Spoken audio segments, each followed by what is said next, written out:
Hello, my name is Mark Gibson, and you're listening to the podcast version of the Teagasc Signpost Series, a weekly webinar that promotes and examines sustainability in Irish farming. Hello, and you're very welcome to today's Signpost webinar. We hope you're keeping safe and well wherever you're joining us from today and getting to enjoy the fine weather. Good morning, Cathal. How are you today? Very good, Mark. How's things with you? Very good now, getting to enjoy a bit of the weather.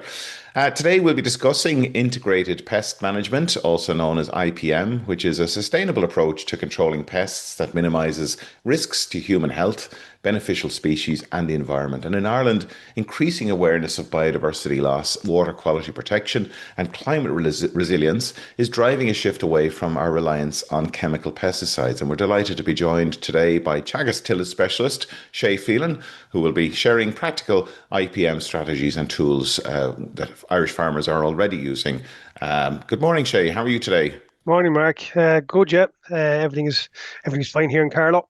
Good. And we were chatting earlier on there. The harvest is well underway, if not coming near an end, which is almost a strange thing for this time of the year. Yeah, it's been a brilliant harvest season, to be fair. And talking to a lot of farmers this week. I was away harvesting myself last week. Talking to farmers this week, most of them are wrapping up now at this stage, and straw's gone off the fields in a lot of cases. So it's probably one of the earliest finishes or conclusions to a harvest, albeit we still have beans and things like that to harvest yet. But for the general part of the crop or the main part of the harvest, it's been probably one of the earliest that I certainly can remember. So today we're going to be talking about IPM. It's not particularly new to be, it's a framework on many strategies that have been used by farmers for centuries. But could you tell us, what are the up and coming areas within IPM? Yeah, I think you're right, Mark, and I think it's something that IPM people can kind of confuse it a little bit. As you rightly say, farmers have been practicing IPM since we started growing crops, and that's hundreds, if not thousands, of years ago. So it's some of the simple measures that we actually do that that does feed into an IPM plan, if you like, even though we probably really don't think about it in that terms. But every decision that we make from the time we plant a seed, whether that be a grass seed or a cereal seed or a potato seed, every time we plant or every decision we make when we're growing that crop or grassland is an IPM measure. So I suppose that's kind of what we're trying to get across, that a lot of this stuff is not highfalutin sort of new technology or anything like that. It's the day-to-day, every bit of every decision that we make as we're growing that crop. Great. And look, we'll talk to you after a presentation. Yep, no problem. Thanks, Mark. Look, I suppose as I said earlier on with Mark there, I suppose one of the things that we're trying to show with IPM is that IPM has been practiced for hundreds, if not thousands of years.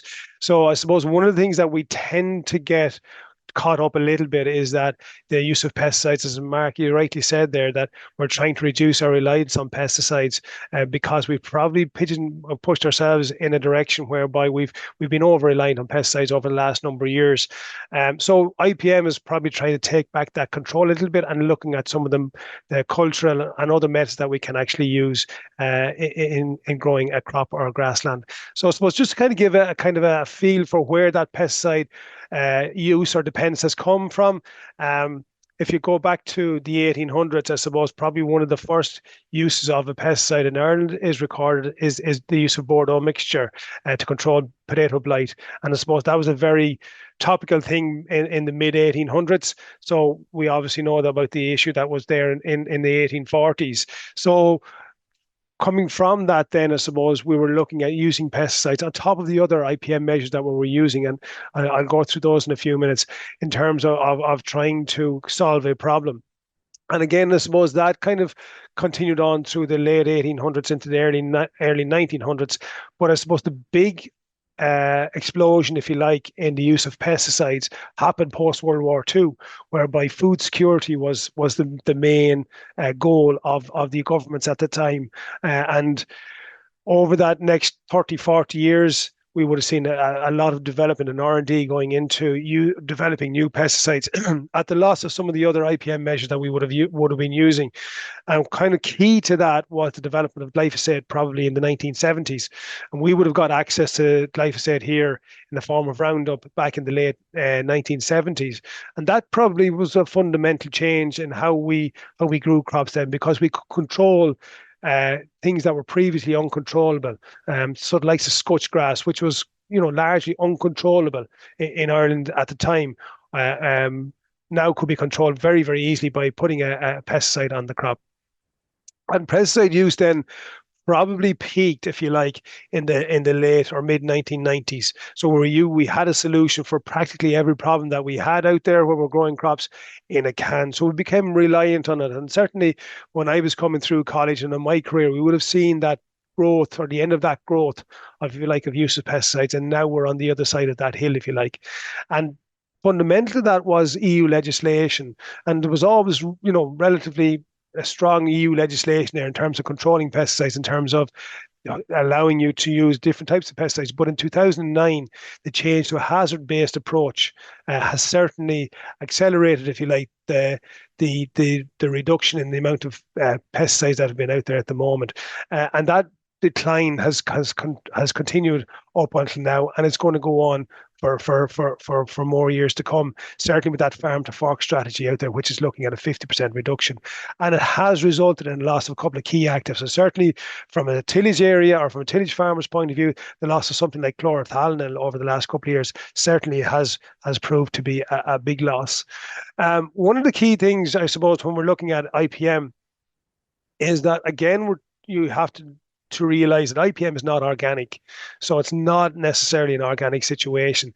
IPM includes all the techniques and all the technologies that are out there to try and control any pest that you're trying to control. But I suppose fundamentally what you're trying to do is you're trying to look at some of the cultural methods, cultural control methods, like the cultural sanitation, like the physical, like the biological, prevention, those type of things. And you use those first. As you see in the triangle here, the pesticide should be the smallest or last resort when we're trying to control a pest. All the others should be put before, and the things like rotation, things like removing seeds from the seed bank, things like that, they should go before any pesticide goes out in the crop. But I suppose what has happened over the last 40 to 50 years is because that chemical pesticide was so convenient, we became over-reliant on it. And now we're starting to see issues not only with biodiversity and climate, and the environment, but we're also seeing issues with resistance to different chemicals as well. So that's accelerating the use of IPM, if you like, in Ireland and throughout Europe. So I suppose looking back, if we look at the IPM triangle in a more sort of clinical way, and seeing what we can actually do with our decision, because basically IPM is a decision tree system, if you like. So it's basing your control strategy on the different decisions that you make, and one leads into the other. So if we start at prevention and suppression, really we're looking at there, what can we grow and where can we grow it? So that's rotation, if you like. So we're looking at using different crops, different types of crops to overcome, say, different diseases. And I take this through in a disease scenario, if you like. So if we take winter wheat in this regard here, if we grow, say, oilseed rape in a field this year, that's going to get us over, say, diseases like take-all. So that's going to give us a take-all break. So from that point of view, that's important. So we're monitoring the crop then after that. So what disease levels are coming into that crop? And that can be quite simply looking at the variety choice that you put in there. So that will actually tell you, based on the Department of Agriculture trials, what disease control strategies that you're going to put in there. So certain varieties in winter wheat have a very good resistance to yellow rust. Some have poor resistance to yellow rust. Some have good resistance to septoria. Others have moderate resistance to septoria. So your variety choice there will lead you to decide, or lead you to show you what levels of disease, what disease you're getting and what levels of disease you are getting. When you have that, when you look at your crop, then you're monitoring that crop, you will see that disease coming through. Then you have to make a decision in terms of how bad is that disease, what variety is it there, and is it likely to impact yield at the levels that you're seeing there, or the levels that could develop given the weather conditions that are there. So that's the next decision you have to make, followed on by, are there other control measures that we can use? Can nutrition help? Can, can, if there's dry weather, is that going to help us? Is that going to assist the disease as it does in yellow rust, or would wet weather come in and solve that yellow rust? Albeit then you're going to have a septoria issue. So there are different decisions that have to be made then. Then I suppose we're getting now to that top of that triangle in terms of your pesticide. So we've made a lot of decisions before we get to that decision to use a pesticide. So now we're looking and seeing is what pesticides can we use? What diseases do they control? What's working best? Are there a combination of pesticides that we can use? And making that decision then. How much is needed? Do we need full rates or do we need half rates? In the likes of winter wheat, we probably need full rates for the most part. In the case of spring barleys and stuff like that, or crops like that, say for disease like Rincosporium and net blotch, we can probably reduce down our levels of fungicides on those. And finally, then I suppose from the point of view of pesticide, what's the best strategy to avoid resistance? So in that case, you're probably looking at a combination of mixing 2 or 3 active ingredients together to make sure that you don't get a resistance and that the product works as best it possibly can, and that leads on then to your next year as well. So it's not carrying over resistant genes into the next year. So that's kind of if you like, a kind of decision tree that we would use in controlling, say, a fungicide or a fungus in, say, something like winter wheat. But in terms of techniques, and I think this is kind of where people kind of get a little bit confused about IPM. IPM contains all these different tools. So some are cultural, some are chemical. So it's using as many different strategies, tools, timings, whatever it happens to be that you possibly can within your grasp to control whatever pest it happens to be, whether that be a grass weed, whether it be a fungus, whether it be a pest, or whatever it happens to be. So that's kind of what we're looking at. So we're looking at some very, very basic decisions here. So rotation is probably one of the first IPM techniques that was ever used by mankind. Okay, so growers were seeing when they started growing crops that where you go in after, say, like a break crop or a secondary crop or grassland or oilseed rape or beans or peas or something like that, you tended to get a benefit to the following cereal crop. So that's rotation. Variety choice is also something that's very, very important there as well. I mean, we have now lists of varieties for all the different crops, and they all have different traits. Quite often, years ago, we would look at the yield. So we would try and push for yield all the time. But what we're seeing now is that yield is a function of all the other traits that are below that line, if you like, or below that line on the yield in terms of the disease or in terms of the variety profile. So when you look at things like disease characteristics, when you look at straw strength, when you look at lodging resistance, those type of decisions and picking a variety with good characteristics, that is IPM. One of the happening on this is ploughing, and ploughing was probably one of the first IPM techniques that was ever used, because you were burying all the trash and putting your weeds at the bottom of the furrow and sowing your crop on top of that. So that was another one that was used as well. One that we're seeing a little bit more of now is crop diversity, in terms of mixing different species or different varieties within a cropping system. So you have it on multi-species swords, and we see it also in the likes of some wheats and barleys that growers maybe mix in the different varieties to some with different characteristics in terms of diseases. So you get a better, in theory, disease profile in those crops. Then we're on to crop monitoring, and I think this is something that we kind of forget as an IPM tool, that crop monitoring is vital in all of this. So we need to make sure that whether we're looking at the crop or whether we have a professional looking at the crop, that we are monitoring that crop for whatever problems or issues that crop is going to encounter through the season. And at that stage, then we're making decisions. So we're making that decisions on what to do it, when to do it, and seeing what effect that has on it. One of the key things, I suppose, to IPM is the farmer's attitude to risk. An attitude to risk will assist you in decision making, because some farmers are risk averse. Some farmers are willing to take risks in terms of using pesticides. So from that point of view, if a farmer is risk averse, they will tend to use as much chemical, if you like, to try and control whatever the issue happens to be, while others are more takers, and we'll likely gamble a little bit and see what happens then, and then make decisions after that. Another one of the key fundamentals ones, I suppose, and again, is something that we kind of neglect ourselves over the last number of years, is physical control. And by that, I mean, a simple one like that is removing whatever the weed seeds are. If we look at wild oats as an example, I think this is a key example of lack of using an IPM strategy. There's wild oats practically in every field throughout the country. Wild oats are not a difficult weed to control. It's very easy and very simple to walk through a crop and remove them when populations are low. But when we let populations increase due to maybe a reliance on a herbicide that didn't work, or we didn't get it out, whatever it happens to be, then the problem accelerates. So we have a bigger problem over time. But certainly, like the old saying, a stitch in time saves nine. Controlling wild oats is very easily done at lower populations, but we tend not to do it. And finally, then when you're finished that season, then you evaluate the crop and see what worked and what didn't work.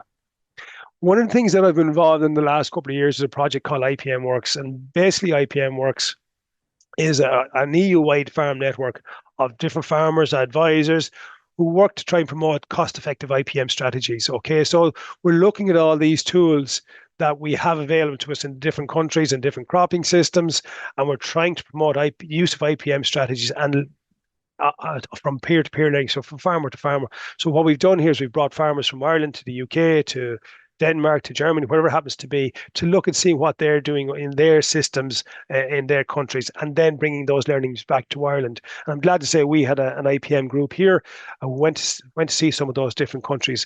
And I suppose that's trying to bring back that message that over-reliance on pesticides, as Mark said at the very beginning of this, is not fundamentally a good place to be.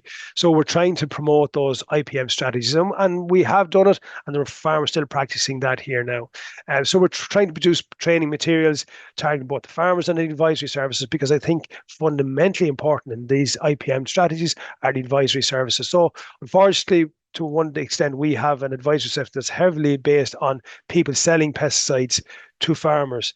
And that's probably not ideal because obviously there's a sales element to this. So you probably need somebody that's a bit more independent, who's independent of sales. And that's something that has been floated out there at EU level. And coordinating those existing networks and promoting IPM has been a fundamental part of the project.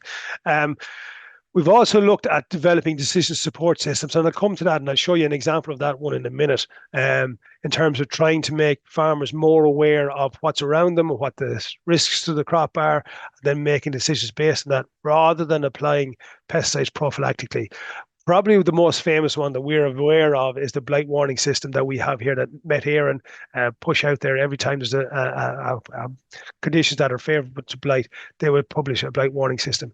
What you do and how you use that information is up to the farmer. Okay, so whether you put on a fungicide or a group of fungicides or none at all, that's based on your attitude to risk, as I mentioned earlier on. So one of the projects that I've been kind of loosely involved in the last couple of years is a thing called the AID project, which again is investigating a decision support tool for barley under dwarf virus control. So basically this involves crop monitoring, pest monitoring, and also using the different decision support tools that we have available with us to decide whether we put an intervention, a chemical intervention on the crop or not. And basically part of what we're doing here is looking at monitoring in different sites across Ireland. So we have, as you see there in the picture at the bottom left-hand corner, we have a number of these towers across the country, one here in Oak Park, one in Ashtown, and one down in Cork, in Collins's farm down in Cork. So we'll basically what they are is an upside-down hoover. So you can see here, you can see my cursor here, you can see a big tube here, 12-meter tube here. There's a hoover at the bottom of this, and it sucks in any insects that fly over the top of that pipe. They're brought down into a little tube. They're sent to us here in Oak Park for analysis to see what type of species are flying, when they're flying, the impact of the weather conditions, and in terms of aphids, which species of aphids, because we know not every species of aphid carry barley under dwarf virus. Some carry different strains as well. So we're trying to develop a bank of information to see over a number of years how many aphids are flying, when they're flying. Many of them have virus, many of them don't have virus, and so on and so forth. Allied to that, then we do field inspections as well. So we have a cohort of fields around the country that are inspected with or that are trapping aphids themselves with these yellow traps here. So we have 28 of them in the country from Cork to Donegal. And basically what they do is they collect a sample on a weekly basis, again, send them into Oak Park here, and we can see alongside the towers that we have, the 3 towers that we have at local levels, what aphid movements are out there in terms of the different species and if they're carrying virus or not. And finally, then we inspect the crops as well. So we actually physically go out, see if we can see aphids in the crop and see which species are actually there. So that's another tool that we use in that project. So following on from that, then we look at aphid behavior. So we try and see what the aphids are doing. And if you look at the little videos that we have here, it's just kind of, it gives you a feel for what aphids can do and what virus can do for the aphids. So on the right-hand side of the screen here, we have two different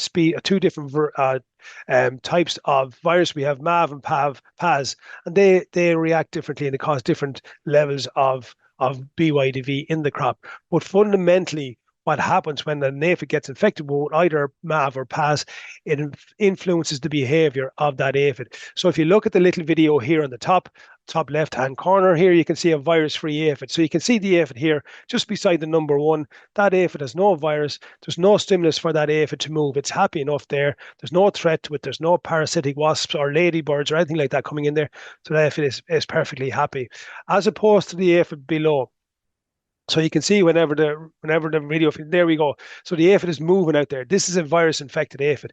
So what the virus does is it changes the behavior of the aphid. So the aphid is now looking for food and food sources. So it goes away to try and find where it can actually feed, so it can deposit the virus which is present in the stylets of the aphid or mouth parts of the aphid, to put that virus into a new plant. So that's how the virus changes the behavior of the aphid. So understanding that is fundamental in terms of how you control that aphid. The other couple of things that the virus also does is it makes the aphid reproduce more, but the aphid is more likely to be predated by predators because they don't send off these pheromones when they're under attack. Whereas the virus-free aphid up here at the top, as soon as it comes under attack, it sends off these pheromones to warn others that they're under attack, and they flee. So there are positives and negatives, I suppose, from the behavior of the aphid as well.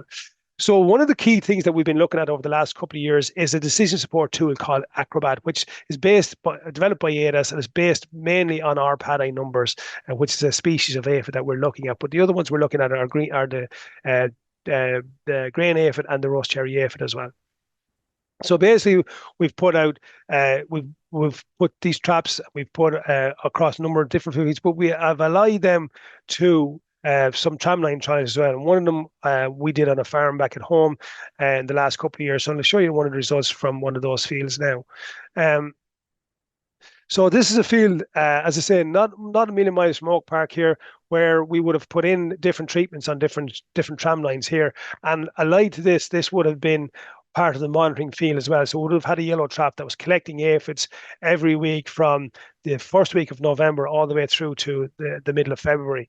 And it would have been in this corner over here on the right-hand side of the photograph here in the top left-hand corner.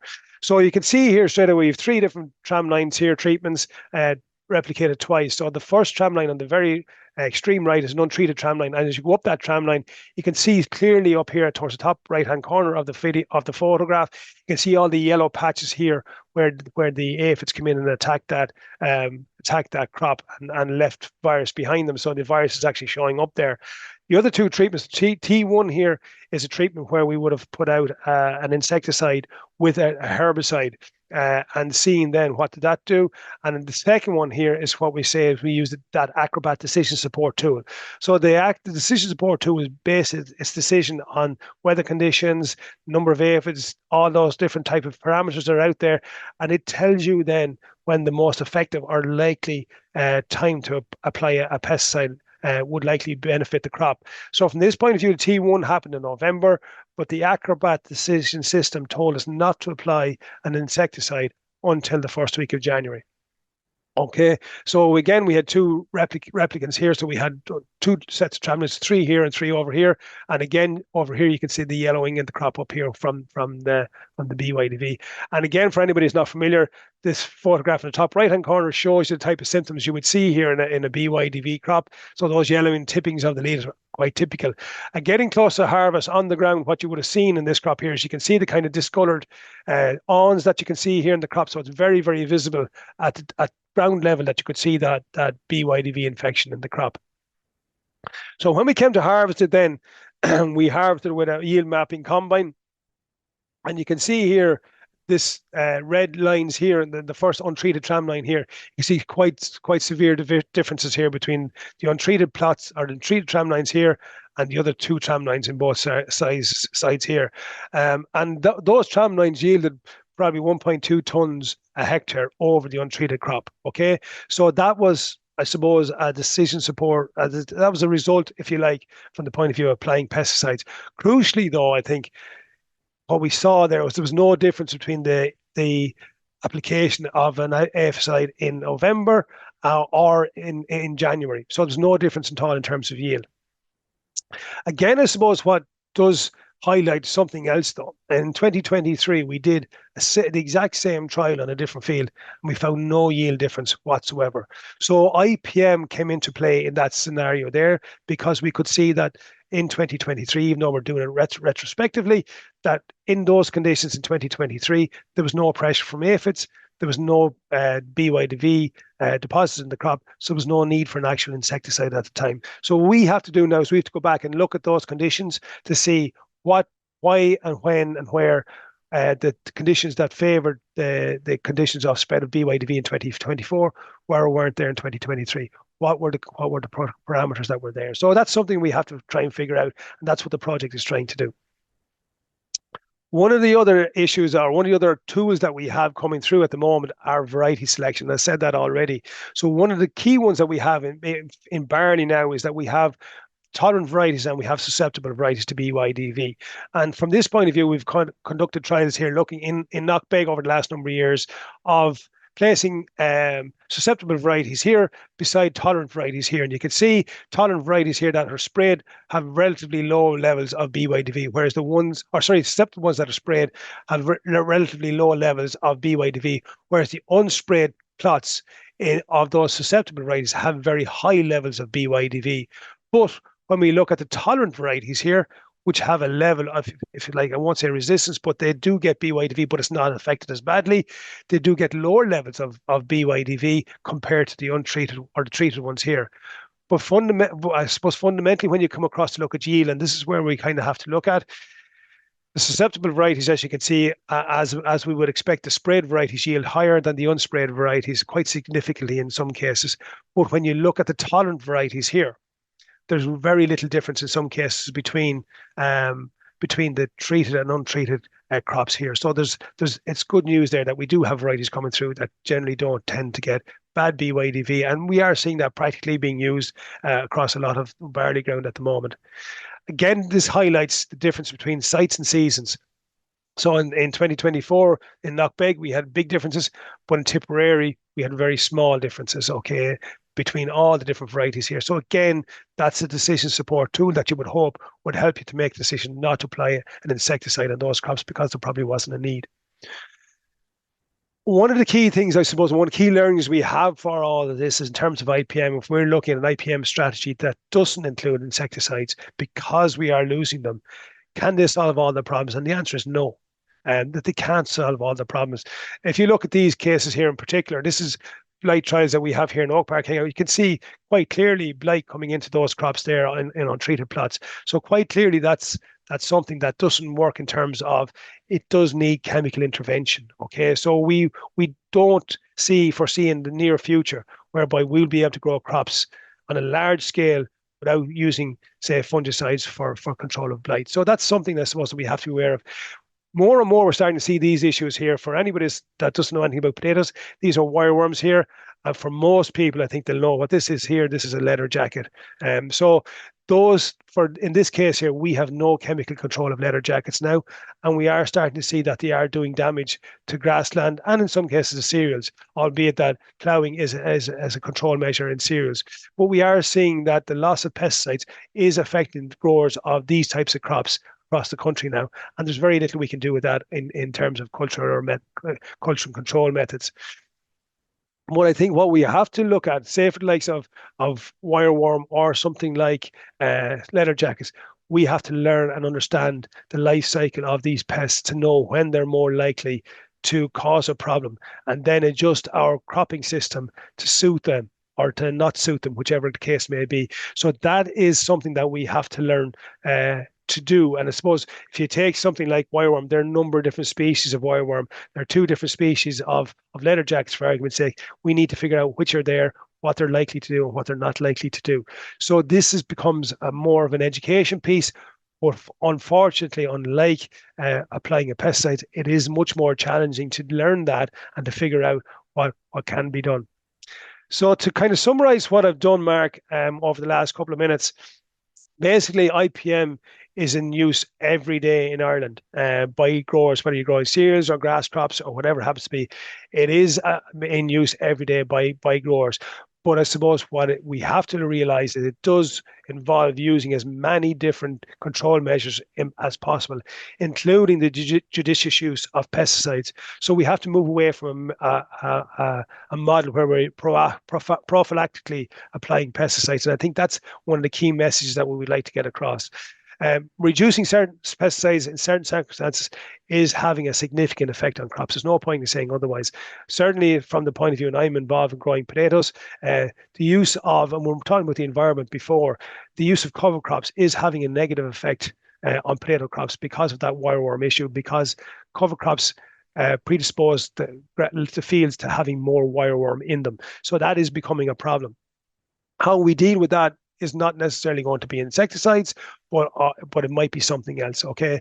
But as I say, better education is fundamental to how we survive in a farming system or an agriculture system which relies less on pesticides and more on the other control measures. So that is something that we have to kind of improve, not just only at farmer level, but also at an agronomist level as well.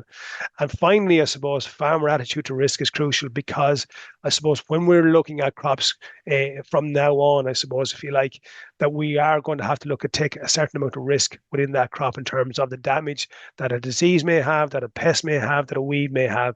And the farmer's risk to that is crucial in the decision-making tree that we have in an IPM situation. So that's all I have for you this morning, Mark. Feel free to ask any questions there now. Brilliant, Shay. You've covered some amount in a relatively short period of time there, so really appreciate that, and very practically as well. You've raised a lot of questions there, actually, whether you've realized or not. Maybe you could just stop sharing your screen with us for a moment. Yep. While we do the quick Q&A, and just remind everybody, as Cathal pointed out earlier on, the Q&A tab is at the bottom of the screen, so please do use that to submit your questions. There's a lot of variables involved, and I mean that decision support tool there. It's obviously a really important tool to help farmers to try and come to some sort of a decision based on whether it's weather, time of the year, and so forth. How accessible are those decision support tools to farmers, and are there what other supports are available to help them to try and de-risk that process? Yeah, well, that tool I was showing you for barley out of warfare is that Acrobat tool. We're basing our research project on that, so we're hoping to develop our own tool, and unfortunately, this takes time, because we have to look at weather patterns, we have to look at what's affecting the movement of the aphids, we have to look at what's strain of virus they're carrying. There's so many elements up in the air that we have to try and figure out what combination of those together actually gives you a high risk or a low risk or a medium risk scenario. And that then this makes the decision for you that if we could say, for argument's sake, in an ideal world, that autumn 2025 is a low risk scenario, there's no need to apply a pesticide, brilliant. or to autumn 2025, it's a high risk season. You now need to apply a pesticide. But I think that's where we ultimately hope to get to, but that does take time. Probably the most familiar one, as I said earlier on, that people are used to in terms of a decision support tool is the Met-Hair and Blight warning system. That comes out, during the summer at different intervals depending on the weather. But how you use that information is completely up to the farmer.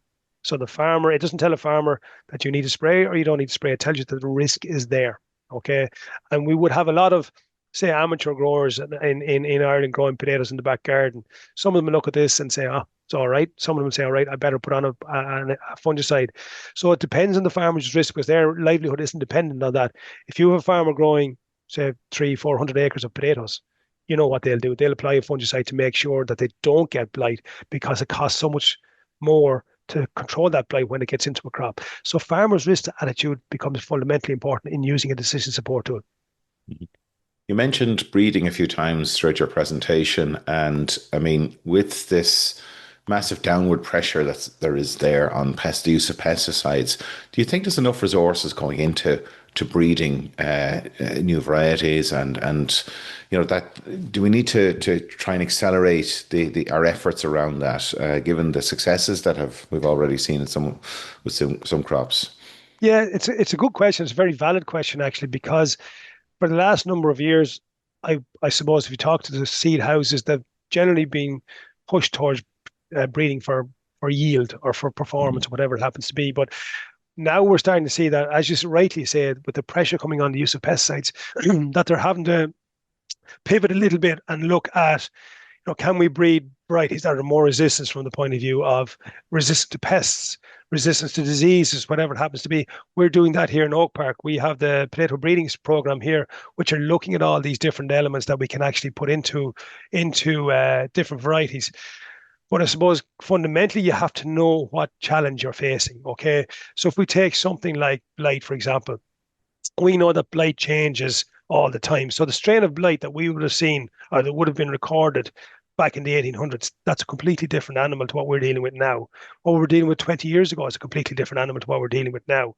So in terms of in that situation with blight will overcome and evolve any resistance that we breed into a crop. So if we breed genes into a potato variety over a period of a number of years, the more that potato variety gets exposed to the blight fungus will evolve and change so that resistance gene that we have in that potato variety will break down. So it won't be useful. And we're seeing that actually in Europe, whereby there would be, say, you can put maybe two, and in some cases the ideal scenario would like to have three different resistant genes in a potato variety for blight. They're able to get one or two in some varieties, but generally now those varieties break down very, very quickly with the strains of blight we have now, to such an extent that organic growers on the continent now are being advised to put on fungicides onto their crops, or being given the permission to put fungicides onto the crops because of the risk of blight to not only their own crop, but to every other crop that's around the country. So breeding does have a role, without a shadow of a doubt, and there definitely needs to be more resources going into it. Albeit we're hamstrung by the fact we can't use GM, obviously, but there are other technologies that we can use out there. And I suppose that's where we probably need to get to over the next number of years, is using these other techniques, breeding techniques, and bringing through varieties quicker. Yeah, excellent. We have a lot of, just looking at the list of attendees today, we have a lot of people joining us from, agri merchants and suppliers across the country and beyond, and a lot of people advising farmers. What sort of call to action would you issue to those people today to in how they can better support farmers around the use of IPM? I would think, apart from anything else, is helping the farmer to understand the risks that are involved with different diseases or different pests, whatever it happens to be. And I think that's probably the fundamental change that I would say that any agronomist, whether it be a private agronomist, whether it be a Teagasc agronomist, whether it be a merchant cooperative agronomist, educating the farmer is vital in all this, because we can only do so much as agronomists. We can't be there every day of the week, 365 days a year. The farmer can, and a common one that I see is an issue. It's becoming more of an issue, certainly in cereal crops or in tillage crops at the moment, are grass weeds. So fundamentally, agronomist goes into a crop when the last disease spray goes on, typically around heading time or something like that. Quite often, that's the last time an agronomist is in that field. But what often happens is maybe 2 or 3 or 4 weeks post that visit to the crop, grass weeds now start to become visible in the crop. So that's where the agronomist, can't help the farmer. The farmer needs to understand that risk themselves. So they need to go out there, look at their crops and see what they're seeing themselves. So don't just rely on the agronomist to look after the crops for them. Work with them, make a decision together rather than putting all the emphasis on the agronomist to do all the work for you. And maybe it's a good time to give a plug to the Teagasc Connected program, which runs training programs for people working in industry, the agronomists. And I mean, if there's a training requirement there, please do reach out to us. Contact the Connected office at connected@teagasc.ie. There are lots of walks as well that I know yourself and your team are running across the country as well, Shay. So I suppose it's about educating ourselves. Exactly. And if I could put in a plug there as well, Mark, we have a crop report app that everybody can download onto their phone. It's not free, but anybody that's paying a contract to Teagasc basically is available to them. Some of the agronomists are on the connected service as well, so it's available to them as well. And that kind of goes through all the strategies that we've been talking about here on so far. Just one more personal question I have, not personal to you, Shay, but just it's mentioned over and over about ploughing and the pros and cons. We hear about Mintill and the benefits that Mintill has in terms of soil structure and so on. You mentioned ploughing a few times throughout your presentation.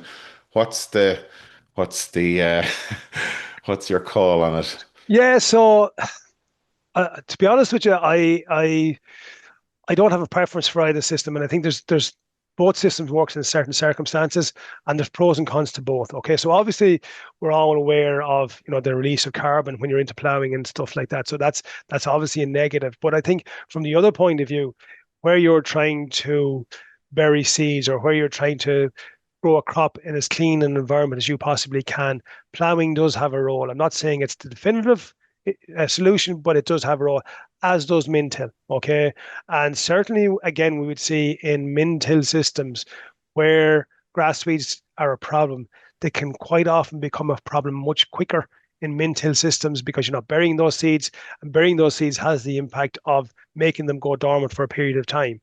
So there are benefits to Mintill systems, don't get me wrong. There are serious benefits to Mintill systems, but it's you knowing the right system to use in the right scenario and making best use of them when you possibly can. So I don't have a preference for either, but I do say in the right circumstances, they're both good tools. Yeah, of course, it's balancing all of those different demands from climate, from a biodiversity and pest management point of view. We better get to some of our audience questions. Thanks for indulging me there, Cathal, in some of those questions. But look, I think we have plenty of time to go through some of the questions coming through from our audience this morning. Yeah, plenty of technical questions for Shay. Just start out. Is there any kind of natural pest management measures out there, such as beetle banks or push-pull planting trials ongoing that you're aware of?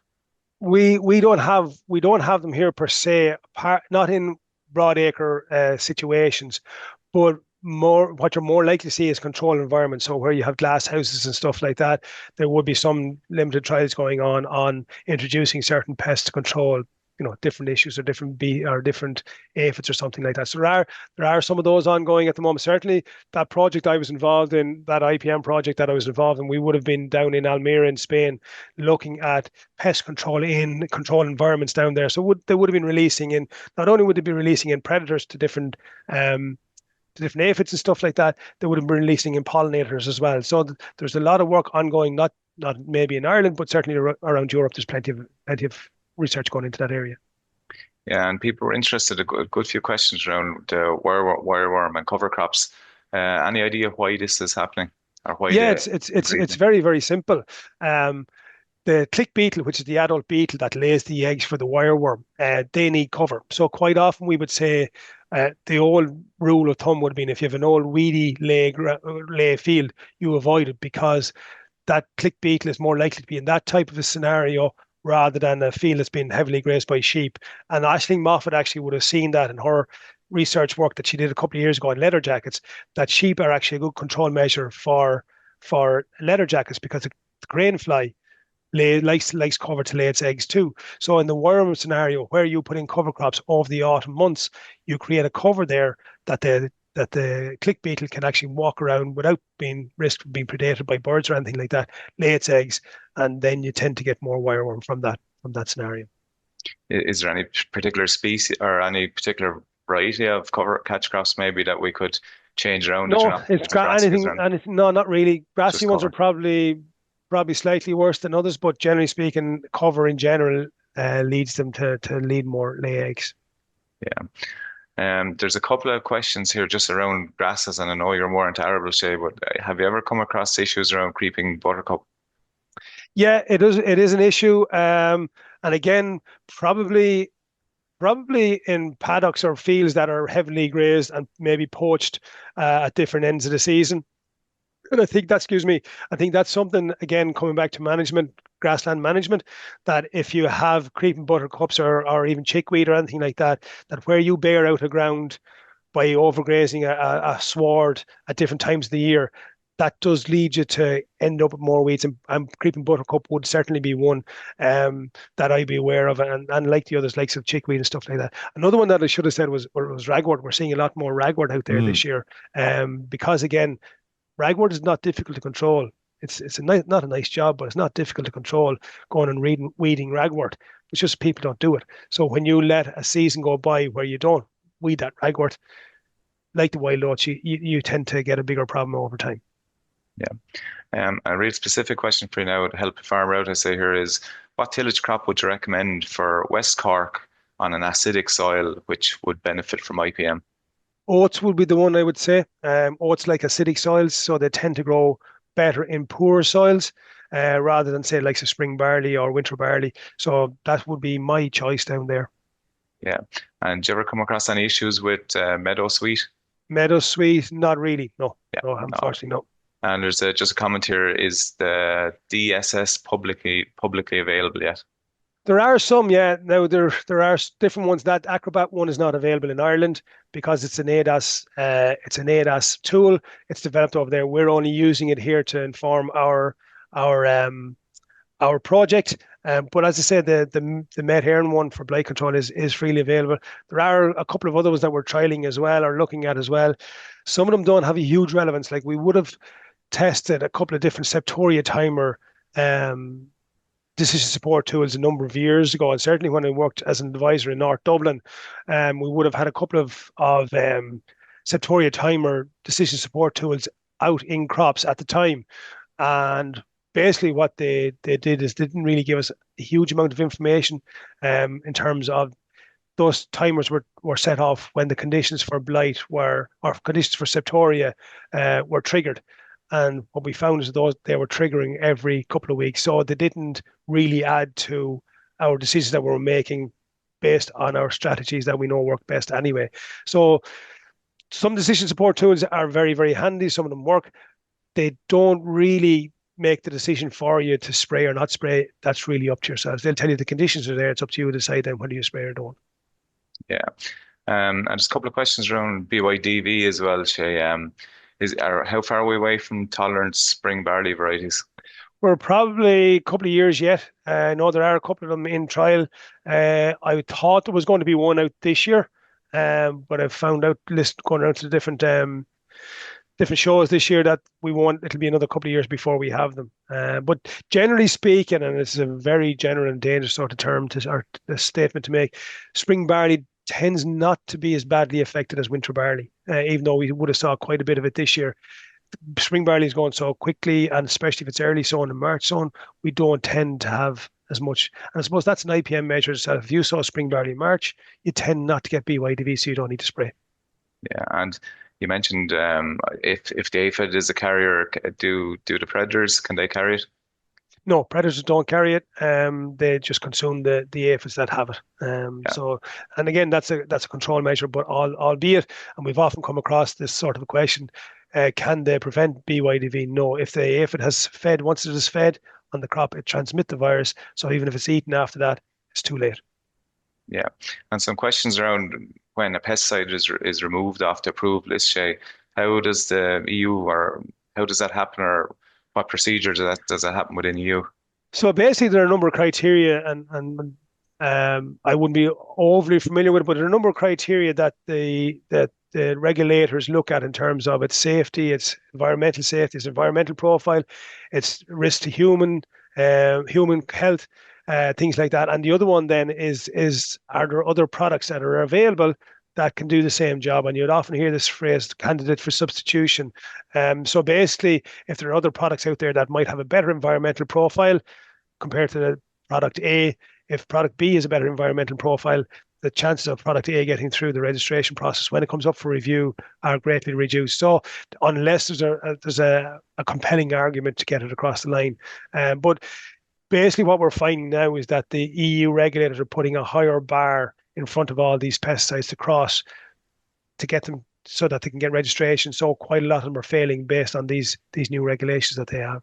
Yeah, Yeah, and Shay, there's a lot of obviously the departments across and ministries across Europe are devising the next round of cap measures, and in order to try and de-risk some of this transition to less reliance on pesticides, are there measures that you'd like to see coming through in the next cap that would assist, be it grassland or tillage farmers? Big question, I Um, know, but yeah, it's just to be interesting to get your thoughts as a practitioner and as a farmer as well. yeah, I would think, Mark, I keep coming back to it in terms of education and making people aware of what's out there. I mean, we've run a couple of training courses with farmers this year, just looking at a very, very simple thing, identifying growth stages on crops and seeing what are the key things that need to be done to crops at different timings. So that type of education, I think, is invaluable.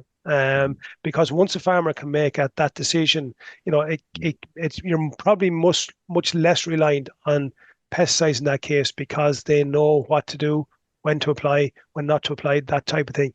So that to me would be a training course. Training courses are paid training courses for farmers, whatever it happens to be. I know there was discussion group schemes before, but that type of thing is what I would like to see. just on that, Jay, I suppose the EU are kind of imposing kind of blanket basis IPM solutions. Does Ireland have a case that because we're kind of a wetter country, we're more prone to higher diseases? Should this be kind of taken into consideration? Because I suppose a lot of farmers out there, they put these techniques in place, and there is a risk of reducing income. So they're putting their head on the block a little bit, I suppose.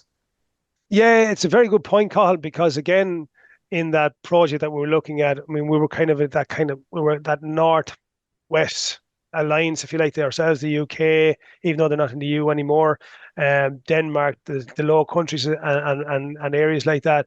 And certainly we would have seen a big difference in terms of, as you say, the weather conditions and the climate of those areas, and in terms of what can be done and what can't be done.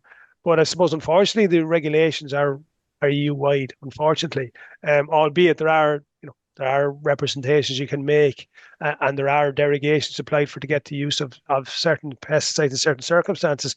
But I think it's not just easy to make that decision that you're in a wet climate, you need all these things. Like this year, for argument's sake, it's been very, very dry. So, and I take one example there, like the last couple of years, we would have made a case that the likes of a dicot would be needed to be used on potatoes to burn down potatoes at this time of year. But because it's been so dry, because the crop went in so early, we won't need it this year. But we can't make that decision until we see what's actually there at the time. So it's not as easy as people might think it is just to make a decision that because we're a wet climate, we need product X, Y, and Z. The years and time or the weather patterns in a year do make a big difference. Biostimulants, Shay, would that have any role maybe in disease prevention? Have you come across it? We're looking at them all the time. We've done trials in them here at the moment, and I think this is probably one of the key areas that we're going to have to look at over the next number of years. Like everything, there's an industry after sprouting up in terms of biostimulants. Some, I'm sure, work, a lot don't, and I suppose it's finding chaff from weeding out the chaff is what we're trying to do at the moment. I would say, and I've done quite a bit of this myself, even at home, is that we would try out different biostimulants and see what they work, whether they work for us in certain circumstances. I think one of the key things that anybody using a biostimulant should do is look for independent research on the product that you're using. because research is actually quite limited. And we've talked to a lot of um, uh, research institutions across Europe, and they're finding exactly the same issue, that there are a lot of products being used with very little research in the background.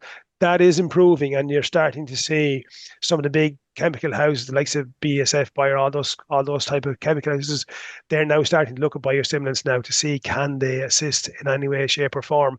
I'm not saying don't use them. I would say use them and trial and see yourself what works for you, because what works for you, unlike what we're seeing with the chemical pesticides that we're using now, depending on your situation, depending on your location, depending on the crop, depending on the time of year, they may or may not work the same for you as they would for me. So that's something that has to be researched, I suppose, better for us to use biostimulants on a more widespread basis. We have an interesting question here. Before we come on air, we're talking about the next 30 years and how our climate is changing and temperatures and how it's going to affect us. And there's a comment here on can we grow, I suppose, more drought resistance crops and that are not impacted by that higher temperatures or maybe by this kind of humid weather we're getting on and off.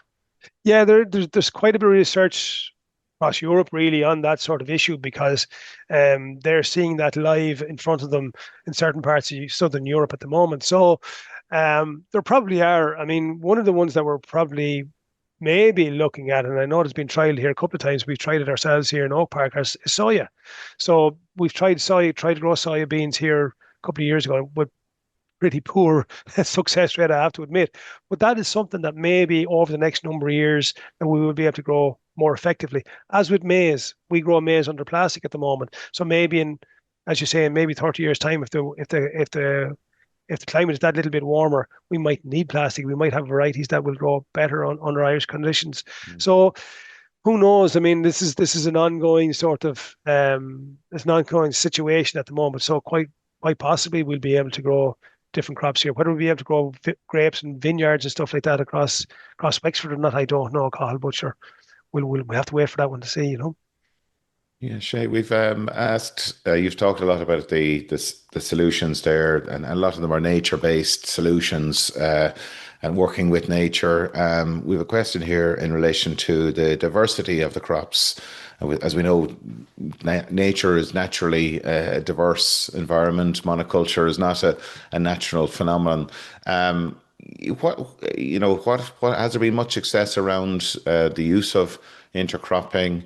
I have seen some farmers doing, mixing varieties within a field. Have we much research on that, or what's your own view on that? Yeah, we've done a little bit of work here in Oak Park about that, where we've mixed, say, certainly in winter wheat varieties, we would have mixed varieties, again looking at the strengths and weaknesses of the different varieties. And I suppose one of the things that we have to be careful of is that if you mix good varieties, you will get the best of all the traits. If you mix bad varieties, you will get the worst of all those varieties. So it's a case of really figuring out what you need to do, what you want to do, and then making that decision. We would have seen it a number of years ago, practically, where farmers would have been growing, say, a 6-row variety of barleys, which had very high yield but very poor quality. And they would have mixed those with 2-row varieties, which had better quality but maybe not brilliant yield.